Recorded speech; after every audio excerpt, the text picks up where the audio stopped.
Chez les GG, nous pensons comme JMJ. Dire la vérité. La vérité, qu'elle plaise ou qu'elle blesse, est une pertinente attitude de sagesse. Le journalisme est la plus grande aventure humaine car il est mission, passion, vision, interrogation, immersion, quête de vérité et conquête d'objectivité. Écoutez les GG tous les matins sur Radio Espace en simultané sur Espace TV, Espace Région Bokeh, Labé, Zérékoré, Kindia sur 99.7, Cancan sur 99. Les grandes gueules sur Espace ou la messe des sans-voix. Tour donc en ce studio avec le ministre de la Sécurité et de la Protection civile, Bachir Diallo, nous fait l'honneur d'être notre invité ce matin. Je vais lire quelques messages rapidement sur Facebook. On va commencer avec John Obi Mikel Verdi qui a écrit et il dit merci monsieur le ministre, on ne sourit pas avec les Guinéens, surtout pour votre poste qui ne demande pas à sourire. À chaque fois, le peuple compte sur vous pour mettre de l'ordre et lutter contre l'insécurité en Guinée. Et puis Youssef Kaba qui écrit également toujours sur Facebook, il dit nous continuerons à enregistrer des cas de viol tant que la législation en vigueur n'est pas durcie et appliquée. Le combat contre ce fléau doit être une affaire de tous. En agissant fermement ensemble, nous réussirons à le juguler.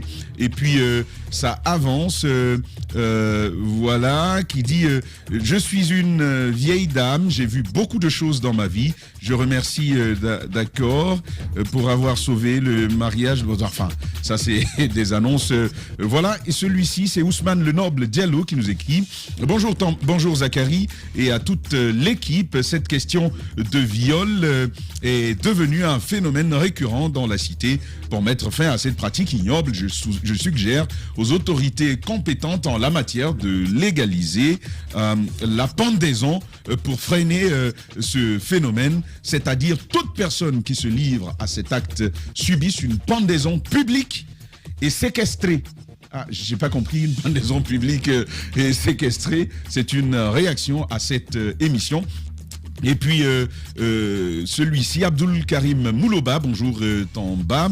Pour mettre fin à ces cas de viol répétitifs, il faut rétablir la peine de mort pour ces pervers. Par contre, Tamba, faut tout faire pour faire sourire le ministre. D'accord. Enfin, ça, c'est d'accord. Bonjour les GG, c'est Mamadou Bobondiere Diallo qui nous écrit. La question du viol a pris une hauteur préoccupante dans notre pays. C'est inaudible, inacceptable qu'un majeur de 3 femmes et 7 enfants se permette d'abuser une mineure de 14 ans. La justice doit sévir en toute vigueur contre ces pédophiles pour mettre fin à cette pratique qui n'honore pas notre société. Et puis on va terminer avec Souleymane Konaté qui nous a écrit depuis Dubreka. Le viol a toujours existé en Guinée, cependant les pesanteurs sociales et l'injustice garantie aux violeurs était le principal facteur de la résignation des victimes et de leurs familles. C'est le lieu de saluer le courage et la résilience de Moussaïero Ba et toutes les autres organisations féminines. Grâce à elles, la parole se libère sur les cas de viol en Guinée, malgré la résistance de certaines pratiques culturelles. On revient donc en studio pour poursuivre. C'est Antoine qui posait la question du début. On te rend donc le micro pour cette interview avec Monsieur le Ministre. Juste avant, Monsieur le Ministre, j'ai fait une remarque avant d'entrer dans le studio à la pause. Je constate que vous êtes avec un seul garde du corps, habillé en veste. Il n'y a aucun pick-up en bas.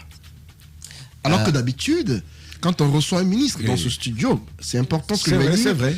De la sécurité. De Kabélé. C'est tout un armada que nous recevons, des policiers dans tous les escaliers et même au bas de l'immeuble. Oui. Mais vous, c'est avec un seul garde du corps en veste. Pourquoi? Merci beaucoup. Vous savez, en tant que ministre de la Sécurité et de la Protection civile, j'avais la possibilité de faire comme certains de mes prédécesseurs le faisaient.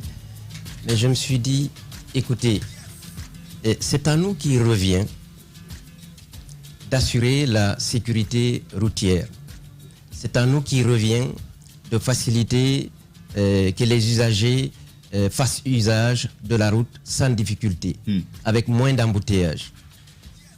Moi, avec mon cortège, j'ai la facilité de passer par où je veux, Mais je me suis dit, il faut que je vienne seul pour voir effectivement ce qui se passe, les difficultés que les usagers ont et pour pouvoir prendre des dispositions.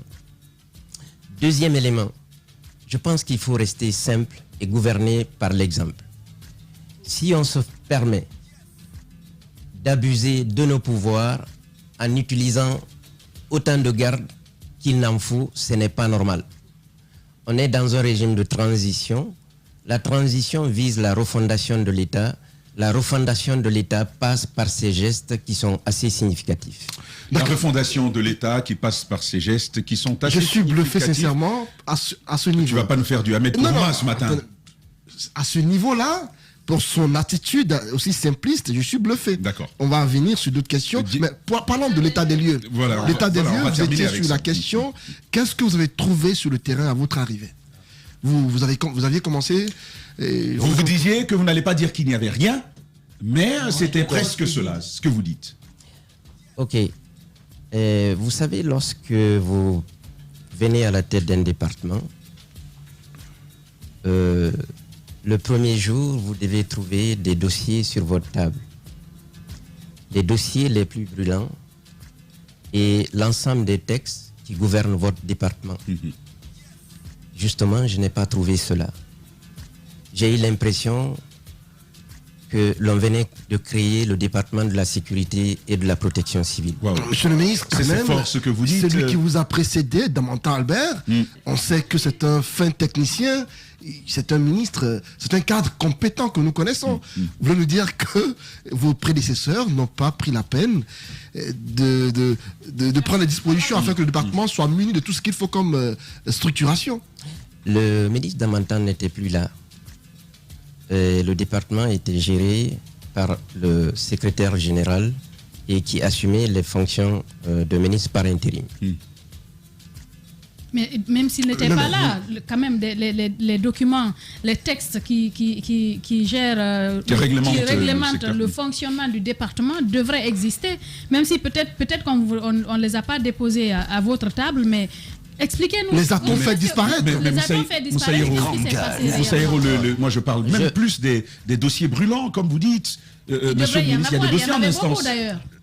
Je voulais juste vous dire, c'est pas au ministre en train d'aller vers les dossiers les plus brûlants, les textes les plus significatifs. Il doit les trouver sur son bureau. Oui. Donc, monsieur En termes de le passation de service. vous voulez donc dire que c'était... On va le laisser terminer avant, je vous donne la parole. Ça ne veut pas dire que ces textes n'existent pas. Ça ne veut pas dire que ces dossiers brûlants n'existent pas. Mais pour un département qui fonctionne normalement, lorsque le ministre entrant arrive, il doit trouver tout ça sur son bureau. Mais imaginez le ministre qui arrive, qui fait un effort pour demander à tel directeur, à tel fonctionnaire de la police et de la protection civile, j'ai besoin de tel document, j'ai besoin de tel document. C'est pas au ministre en train de le faire, vous devez le trouver sur votre bureau. D'accord. On va donc avancer. Donc, Allez-y, monsieur le mon ministre, cher. est-ce qu'on peut appeler ça comme, on peut voir cela comme étant du sabotage, ou est-ce qu'il y a cette difficulté de faire adhérer l'ensemble de la direction vis-à-vis de votre nomination? Comment vous l'interprétez? Je vais expliquer ça en faisant juste allusion à la mauvaise gouvernance qui a caractérisé la Guinée ces dernières décennies, mais surtout accéléré lors de la dernière décennie. Comment vous pouvez imaginer qu'on s'attende à l'arrivée d'un nouveau ministre, que vous veniez, qu'il n'y ait ni briefing, ni document, ni dossier, rien de brûlant sur votre bureau? La question qu'il faut se poser, C'est pour vous envoyer se casser la gueule. est-ce que c'est de cette façon qu'on doit gouverner un pays? Je devais trouver tout ça sur place. Il m'a fallu une semaine pour aller récupérer ces documents-là un à un, les consulter et pour savoir sur quel pied repartir. Waouh. C'est donc Moussaïro voudrait renchérir avant vous. Quelque Valérie. chose lors de la passation de service. Il a dit, je le cite, il ne faut pas ignorer que nous avons passé plus d'une décennie où le maintien de l'ordre musclé et qui tournait parfois au sang a constitué la mission presque exclusive de ce département et ce ne devrait pas être le cas. Absolument. La mission de la police et de la protection civile est multiforme. Il n'y a pas que le maintien de l'ordre. Le maintien de l'ordre, ce n'est qu'un aspect. Vous avez la prévention, vous avez l'immigration, vous avez tous ces étrangers qui entrent dans ce pays de façon clandestine ou qui rentrent irrégulièrement et qui sont aussi... Et c'est un secteur aussi qui est extrêmement mal géré. Vous avez également la protection civile, vous avez les renseignements intérieurs. Mais qu'est-ce qui a caractérisé, si vous voulez, la police ces derniers temps? On a mis tout l'effort sur le maintien de l'ordre. Et un maintien de l'ordre qui était souvent militarisé. Quand vous militarisez le maintien de l'ordre, il faut vous attendre à quelque chose. C'est quoi? C'est les dérives. Le maintien de l'ordre, c'est pas l'usage chose excessif des moyens dont il dispose. Et surtout lorsque ces moyens sont mortels, sont létals, c'est pas normal. Le maintien de l'ordre, c'est le gaz lacrymogène, c'est les gourdins, c'est ce qu'il faut utiliser. Le maintien de l'ordre, c'est donc une démarche plutôt intelligente. La mission de la police qui était presque exclusivement rattachée finalement au maintien de l'ordre. Djiba Milimouno, on avance avec vous. Justement, sur toujours la même question, vous dites dorénavant il faut changer cela.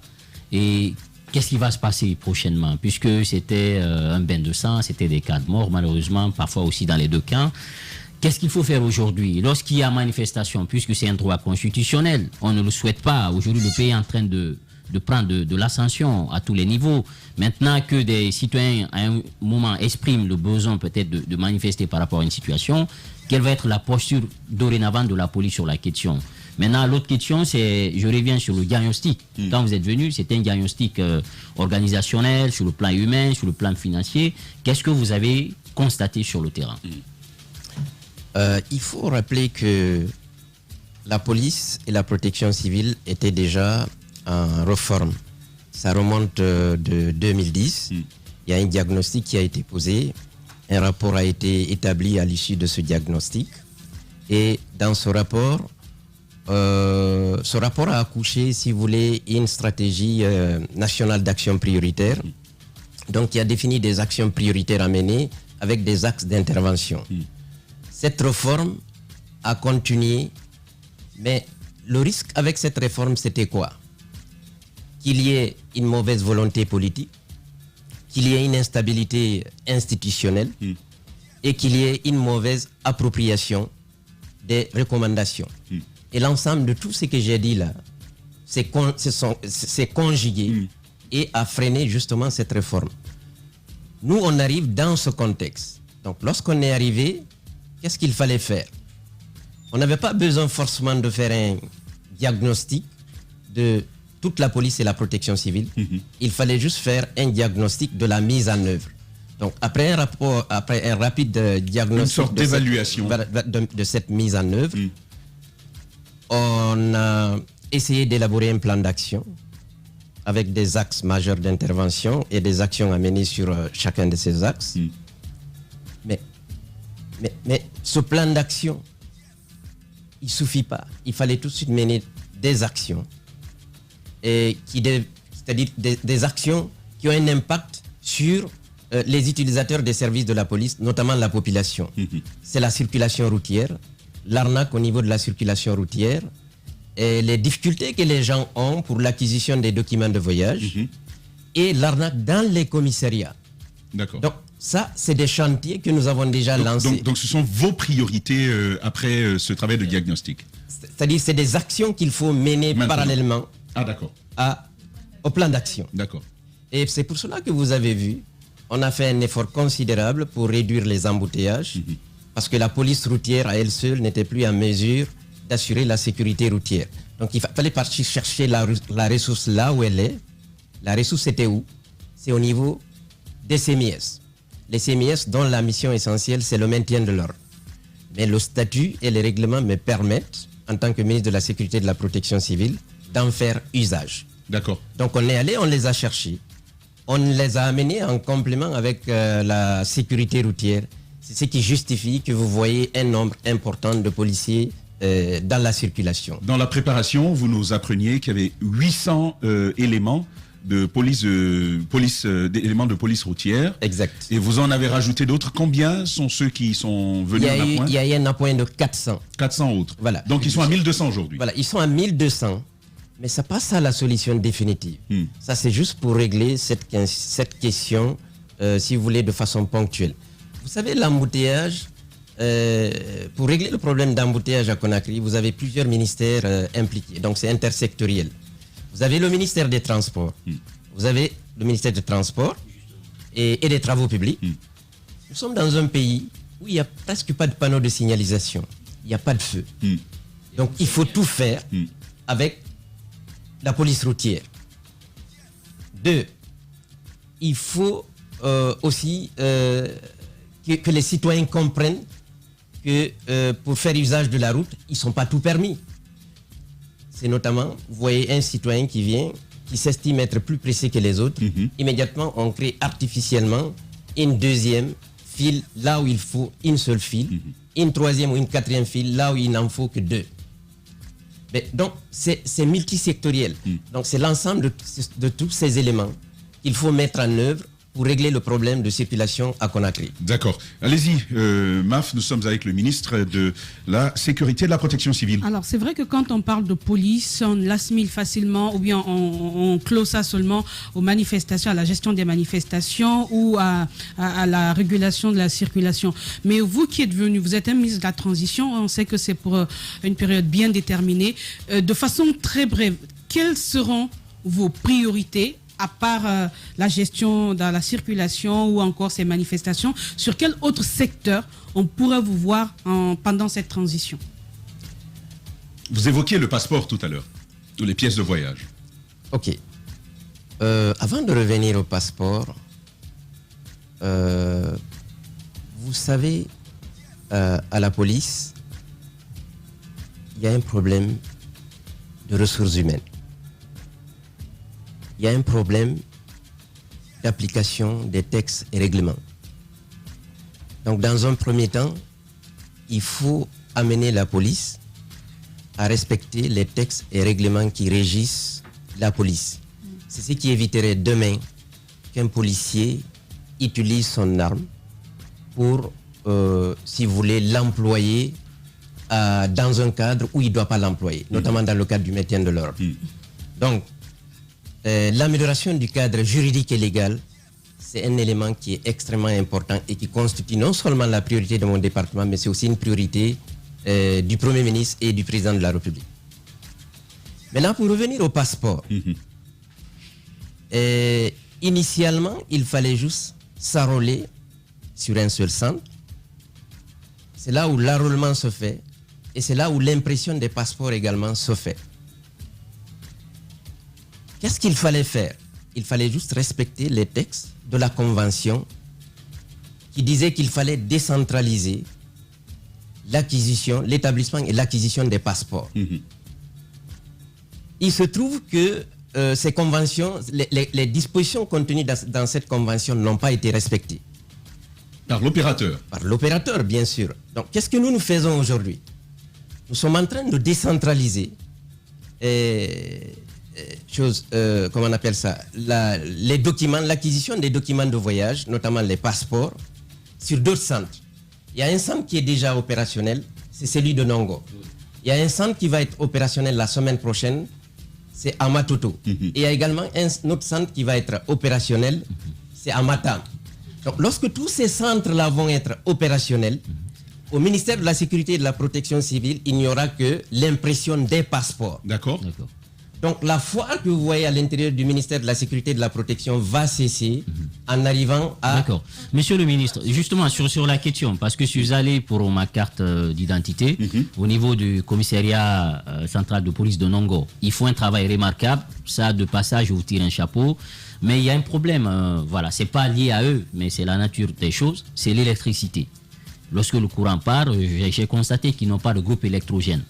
C'est très bon de décentraliser, mais est-ce que vous avez pensé à cet aspect-là? Parce que quand le courant part, Les gens sont obligés d'attendre peut-être toute une journée ou partir et revenir après. Ça m'est arrivé, mais sur le terrain, quand même, vos agents ils font un travail remarquable. L'organisation est très bien faite, mais ce facteur-là, il faudrait quand même trouver une solution. Qu'est-ce que vous décidez voilà, pour soit des groupes électrogènes, ou qu'est-ce que vous faites pour compenser un peu ce déficit-là? Et Ama Foudia qui voulait rajouter rapidement avant que vous répondiez. Parce que tout à l'heure, en parlant des passeports, vous vous êtes appesanti sur les points de Conakry. Qu'en est-il de l'intérieur du pays? L'intérieur du pays est également dans le programme. Mais moi, je me suis dit qu'il fallait d'abord régler la question à Conakry. Une fois que la question à Conakry va être réglée, on ira région par région. Je pense que c'est fondamental parce qu'il ne faut pas disperser nos efforts. Imaginez que dans un pays, dans toute une république, qu'il y ait un seul centre d'enrôlement et d'impression des passeports. Ce n'est pas normal. Donc il faudrait qu'à Conakry, que partout où vous voulez obtenir un passeport, vous l'avez dans les délais requis. C'est ça notre objectif sur ce plan. Sur la question de Kiba. Non, on va écouter sur la question des groupes électrogènes. L'autonomisation de ces centres par rapport à l'électricité. Les bons, c'est bien organisé, mais ce facteur-là, quand même.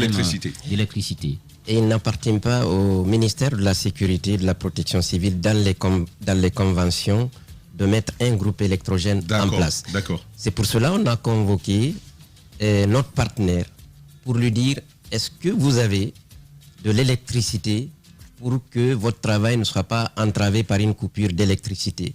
Il l'a confirmé et il a insisté, ils ont des batteries et je ne sais pas le jour où vous êtes parti, pourquoi ça n'a pas fonctionné. Ils ont des batteries. Ce sera au tour de Antoine tout à l'heure, mais forcément nos compatriotes de l'étranger suivent cette émission. Quand on parle de passeport, on parle aussi d'eux. Leur situation a été compliquée jusque-là. Où en est-on aujourd'hui de la délivrance et de l'acheminement des passeports pour nos compatriotes qui sont à l'étranger, monsieur le ministre? Justement, ça c'est notre problème. Parce que imaginez que des parents investissent, revendent leurs biens pour envoyer leurs enfants à l'extérieur et qu'on demande à ces enfants un document et que cet enfant soit obligé de venir jusqu'à Conakry pour établir ce document. Ce n'est pas normal. Donc normalement, dans les conventions, ils ont des kits qui leur permettent d'aller à l'extérieur, faire l'enrôlement. Mais malheureusement, ces kits, c'est juste pour faire l'enrôlement. Il faut que ces documents soient ramenés jusqu'à Conakry. Une fois le passeport établi, par le biais du ministère des Affaires étrangères, les passeports arrivent au niveau de nos ambassades et c'est à partir de nos ambassades que ces passeports sont livrés à ces éléments.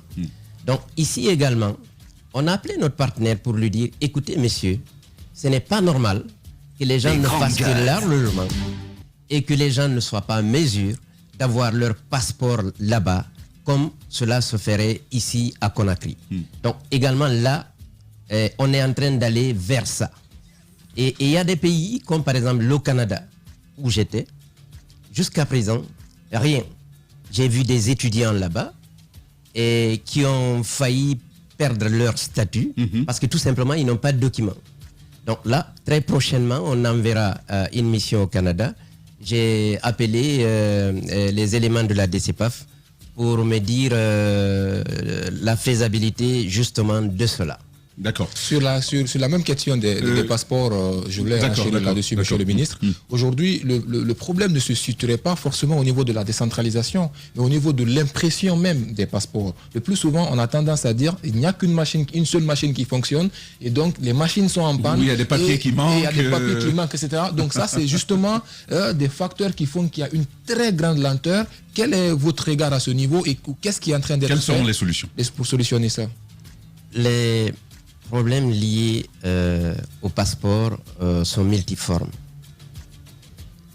Et vous avez un problème humain, c'est-à-dire c'est le comportement des agents dans toute la chaîne, depuis la vérification des documents administratifs, l'enrôlement, l'impression. Mais il y a aussi un problème technique. Le problème technique, c'est lequel? Il appartenait à l'opérateur, lorsqu'une machine est en panne, ou lorsque une machine présente des vétustés, de la changer, de la réparer. Et lorsqu'il s'agit d'augmenter le nombre de machines, parce que le besoin a augmenté, et il appartient également à notre partenaire de le faire. Mais il a d'énormes difficultés à ce niveau. Les machines sont devenues vétustes, les machines ne sont pas changées à temps. Mais le problème ne se situe pas seulement à ce niveau. C'est lui qui a signé le contrat directement, la convention avec la partie guinéenne, il a sous-traité avec un Guinéen. D'accord. Donc, il a d'énormes difficultés, justement, à changer ces machines. Voilà pourquoi, quand vous arrivez par moment, vous trouvez une machine qui est en panne et on vous dit que la machine est en panne. Deuxièmement, vous avez un embouteillage énorme parce qu'il y a une notion, un terme qui apparaît qu'on ne retrouve qu'en Guinée, l'écrasement de passeport. Il y a plein de Guinéens qui changent leur date de naissance, leur filiation, parce que tout simplement, ils veulent être mineurs et pouvoir voyager et bénéficier, si vous voulez, des avantages accordés aux mineurs. Mais d'ailleurs, monsieur le ministre, vous allez avancer sur la question. Il y a un de nos auditeurs qui pose la même question. Il voudrait que l'on insiste sur la question des erreurs, la correction des erreurs orthographiques, parce que c'est arrivé même avec mon nom, ils ont mis Milimono alors que c'est Milimono. On parle également d'écrasement de passeport. Quelle va être votre panacée sur ces questions, votre solution? Ben, lorsqu'il s'agit d'une erreur sur le nom, le prénom, on peut le modifier.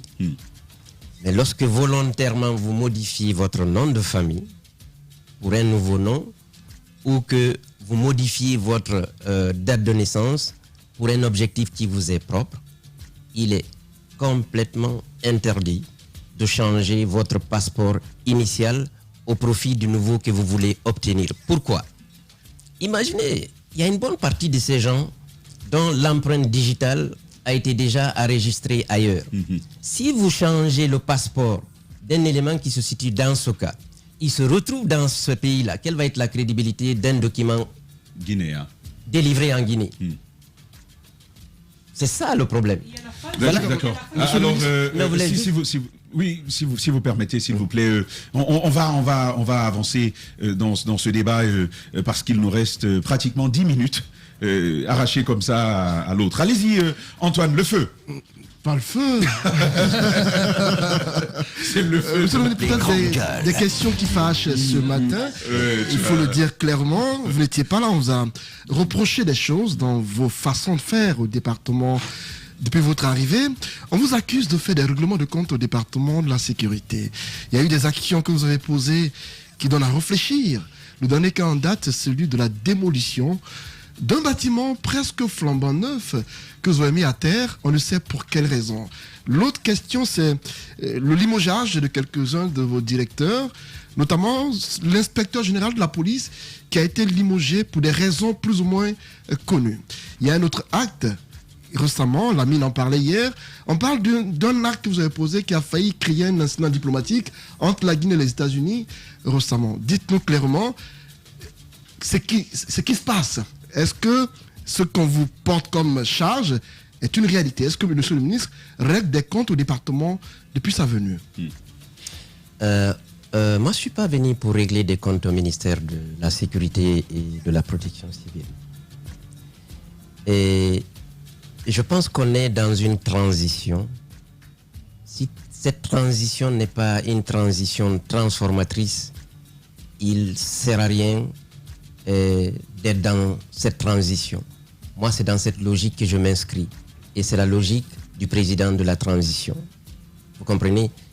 C'est la refondation de l'État. Et la refondation de l'État passe justement par un certain nombre d'actes à accomplir, mais aussi de comportements. Mais est-ce que vous avez besoin d'être... On va l'écouter sur les éléments, si te permets, Antoine. C'est pas être dur. Vous savez, pour peu que vous disiez aux gens ce que vous devez faire, pour peu que vous fassiez ce que vous devez faire, je dis peu, hein, tout de suite, vous êtes accusé de tous les noms d'oiseaux. Je vais revenir sur chacun de ces actes. Au cas par cas, et assez rapidement. L'inspecteur général qui est venu ici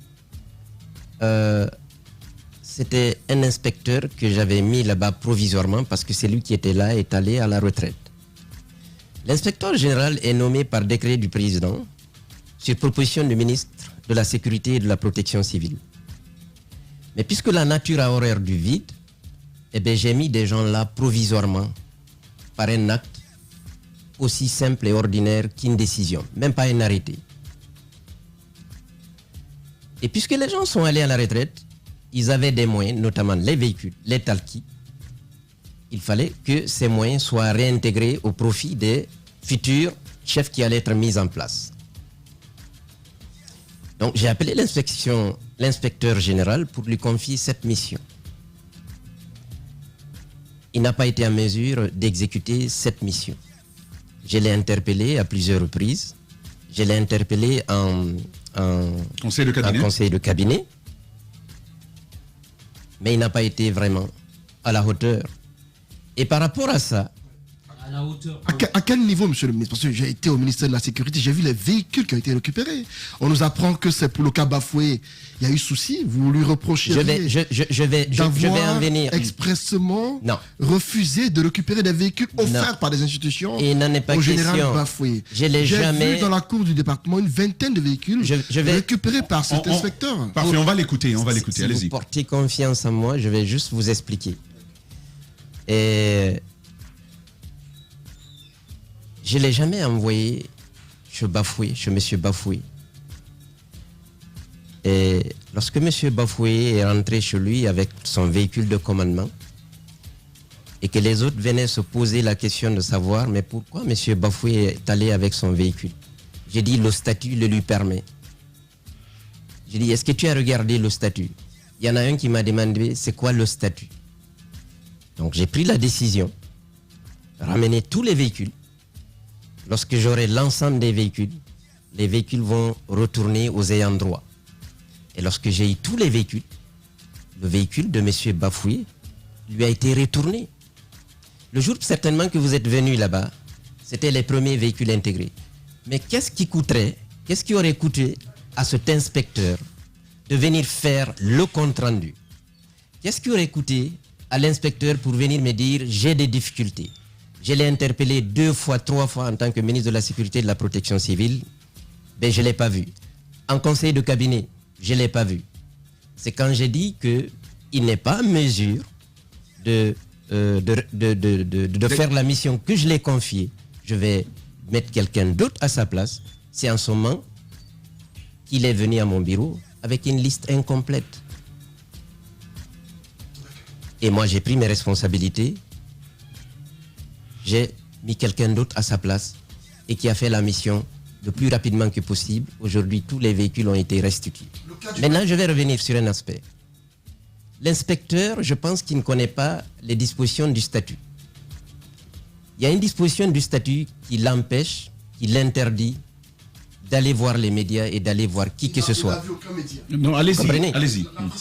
Vous ne passez pas, on va l'écouter. On va l'écouter là-dessus rapidement. Antoine, c'est toi que je vous donne la parole. On va le laisser terminer. Okay. Quand je dis médias, c'est pas vous. Il y a d'autres médias qui en ont fait cas. Comment ces médias l'ont su si c'est pas venu de lui? Comment ces médias l'ont su si c'est pas venu de quelqu'un à qui il a dit? Parce que qu'est-ce qui arrive aujourd'hui? Lorsque les gens se trouvent dans une situation comme ça, même si eux-mêmes ne vont pas, mais ils envoient des gens. Moi, je ne parle pas de votre média. Le deuxième élément que vous avez évoqué ici, c'est lequel? Le bâtiment. Lorsque vous allez dans la cour du ministère de la Sécurité et de la Protection civile, il y avait une multitude de kiosques, de bâtiments qui ont poussé à l'intérieur du ministère de la Sécurité et de la Protection civile, qui empêchait le fonctionnement normal du ministère de la Sécurité et de la Protection civile. Même vous qui veniez pour les documents du voyage, vous avez du mal à avoir accès à l'endroit où ces documents se confectionnent et se délivrent. Qu'est-ce qu'il fallait faire? Il fallait faire un état des lieux. On a recensé l'ensemble de ces gens qui ont occupé illégalement l'espace du ministère de la Sécurité et de la Protection civile. Ce bâtiment dont vous dites qu'il a été décoiffé, c'est un fonctionnaire de police qui a unilatéralement fait pousser un petit bâtiment. Il vendait des uniformes. Il en faisait des millions. Est-ce qu'on allait démolir les conteneurs? On parle de paille. Et exactement. Ces conteneurs, ces restaurants, ces kiosques qui ont poussé de gauche à droite et laissé cet endroit-là qui a été construit de façon complètement irresponsable et illégale, c'est pas normal. À ce niveau, il y a un problème. Oui. Vous constatez que ce bâtiment a été initié par un fonctionnaire de la police, mais qui servait à toute la police, parce qu'on y vendait des tenues pour policiers, des équipements... Tout l'interdit. Je finis ma question, monsieur le ministre. Quelle était l'utilité de sa démolition? On aurait pu en faire usage autrement. Vous auriez pu en faire une salle d'attente. Pour l'agencement d'une cour, messieurs, Oui. on prend tous ces éléments en compte. Là où il a implanté, Oui. c'est pas à l'endroit là qu'il fallait l'implanter. Là, c'est un parking. C'est un parking. Est-ce que ça signifie que vous allez démolir tous les bâtiments dans la cour? Parce qu'il y a également le fonds social qui est implanté là, qui sert aussi aux policiers. Toi, tu t'en mets les pinceaux. Mais Pas du écoutez, tout. Non, mais moi, j'aimerais bien un policier qui construit de façon unilatéralement sur un espace Public. public, C'est ça la gravité. et le fonds Il dit avoir social, reçu l'autorisation. Ah, mais Non. le ministre est là, il dit que c'est il unilatéral. n'a pas d'autorisation, messieurs. Il y a des ministres qui vous ont précédé à l'époque, monsieur le ministre. Même le directeur de la police était consentant pour ce bâtiment. Mais justement, moi, je suis pas dans ça. Parce qu'il y a toute une transaction dans ça sur lesquelles je ne voudrais pas revenir. Ces transactions, c'est quoi? Il y avait de la magouille. Moi, j'ai installé un conteneur ici. À la fin de la journée, à la fin de la semaine, à la fin du mois, moi, je viens vous donner quelque chose. Ce n'est pas normal, monsieur. Moi, je ne rentre pas dans ces détails. Ce que j'ai trouvé là était anormal. Donc, il fallait prendre des dispositions. Deuxièmement, ne confondez pas un policier qui construit unilatéralement une maison, il vend les biens, vous comprenez? Et le fonds social, qui est un bureau, une disposition, c'est dans les dispositions du ministère de la Sécurité et de la Protection civile que ce bureau a été construit. Est-ce que vous allez comparer, si vous voulez, ce bureau et ce petit bâtiment qui a été établi à des fins commerciaux? C'est pas normal. Moi, c'est sur cet aspect que je voulais insister et c'est sur cet aspect que je voulais que vous compreniez. D'accord. Et sur Alors, monsieur, l'incident diplomatique? monsieur le ministre, on va terminer avec cette question qui touche les L'incident agents.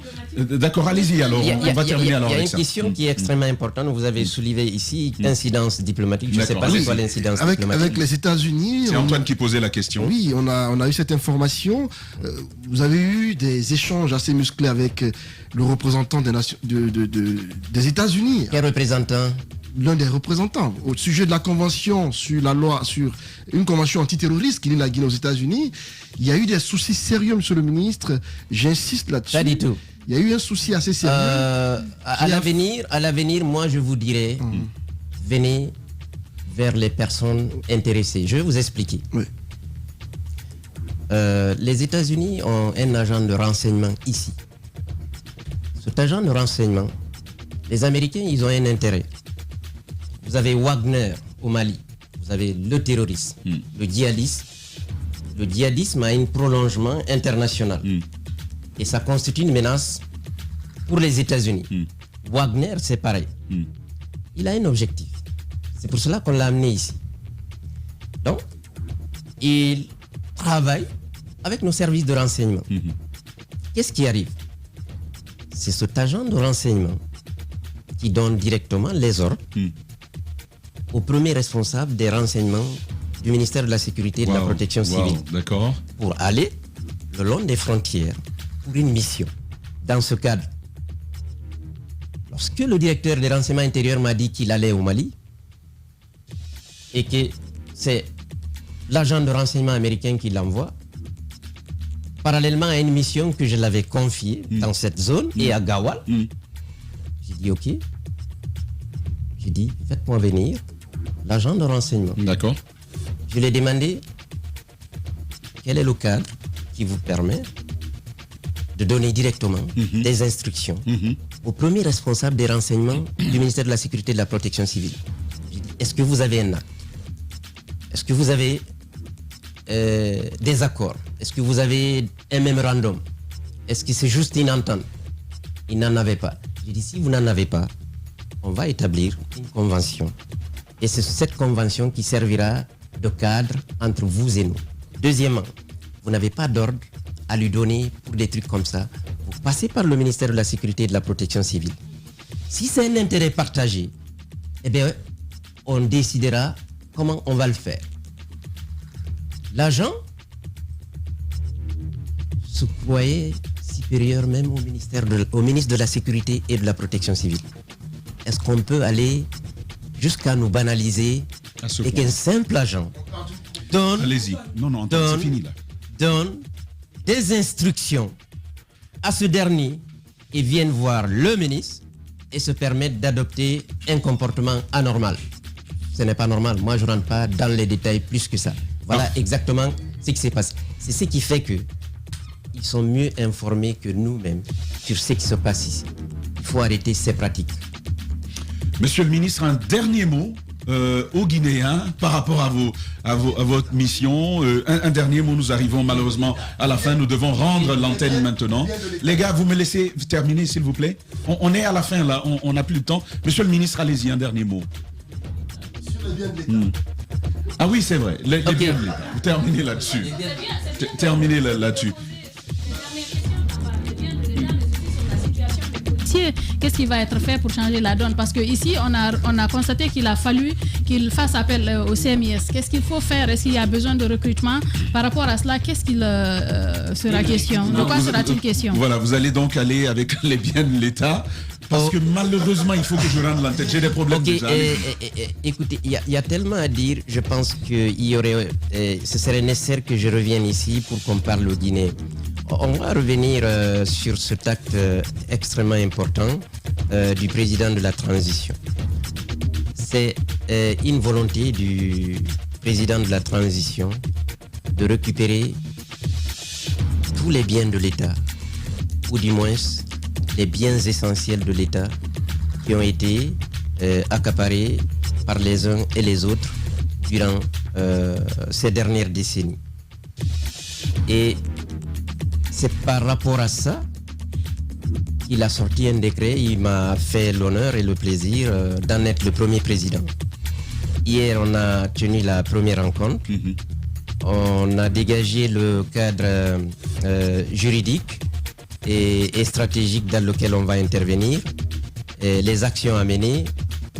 On va mettre les bureaux en place, notamment un bureau qui va être composé de l'ensemble des membres du gouvernement que vous avez vu sur le décret, et notre bureau, le bureau d'exécutif, qui va être chargé, si vous voulez, de mettre en œuvre les décisions qui vont être prises par le bureau composé des ministres.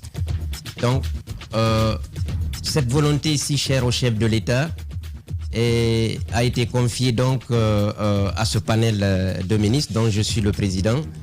Et on n'est qu'au début.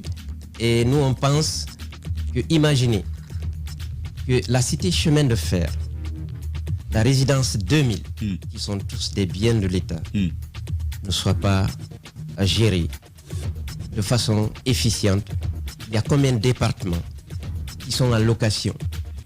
Il y a combien de départements qui sont à des endroits normalement qui ne ressemblent pas du tout à un ministère, comme le ministère de la Sécurité, et que ces biens qui sont là, qui appartiennent à l'État, servent à autre chose. Donc c'est dans ce but que le président de la transition veut qu'on le récupère l'ensemble de tous ces biens. Et nous, on va s'atteler et on ira jusqu'au bout. Mais il faut tout de suite dire qu'il faut plus qu'une transition pour récupérer l'ensemble des biens de l'État. Parce que les biens de l'État, ne voyez pas seulement les maisons. Il y a les biens bâtis et les biens non bâtis. Vous avez des espaces qui étaient dédiés à l'agriculture et à l'élevage à l'intérieur du pays, tout comme dans la capitale. Vous avez également des biens de l'État à l'extérieur qui ne sont pas fonctionnels. Il y en a qui ont été vendus. Donc il faut aller chercher tout ça et récupérer le maximum de biens que l'on peut. Un très vaste chantier, en effet. Vraiment, vous allez tolérer, vous, nos auditeurs, nos téléspectateurs. Nous avons déjà assez grignoté du temps du programme qui arrive maintenant. Monsieur le ministre, nous sommes assez reconnaissants de cette invitation que vous avez voulu honorer. Justement, lorsque cette opération avancera, c'est avec beaucoup d'honneur qu'on vous recevra pour faire un bilan à mi-parcours des activités qui auront été lancées. Encore une fois, merci d'avoir été notre invité ce matin. C'est à moi de vous remercier. Parfait. Et vous autres, vous restez en notre compagnie. Ce sera Salim soirée maintenant sur la radio avec Manding Suprême. Et puis à Jacques Léo-Aleno, notre ami qui suit cette émission. Il dit, le ministre m'a bluffé, il est serein, véritable patron de l'intérieur, bravo. Et il dit, Antoine Kourouma, calmos. Ce sont les mots de Jacques Léo-Aleno. Merci à Dramé, merci à la régie télévisuelle Poutine, le colosse d'Adafo Média. Merci à Mamoudou Condé et à chacun, à chacune de vous qui nous avez pratiqué durant cette semaine. Djiba Milimouno, Mafoudia Bangora, Antoine Kourouma, le feu du studio malgré la clim, Caps, notre ami, et puis Moussa Yeroba, très engagé sur les questions de défense des droits des femmes. C'est toujours un honneur de vous servir. Lundi, ce sera le Turbo, toute l'équipe au grand complet pour une autre actualité. Et si tout va bien, Monsieur le Premier ministre, et cette fois c'est la bonne, il a confirmé son intervention. Lundi, le Premier ministre, chef du gouvernement, est notre invité. À très vite.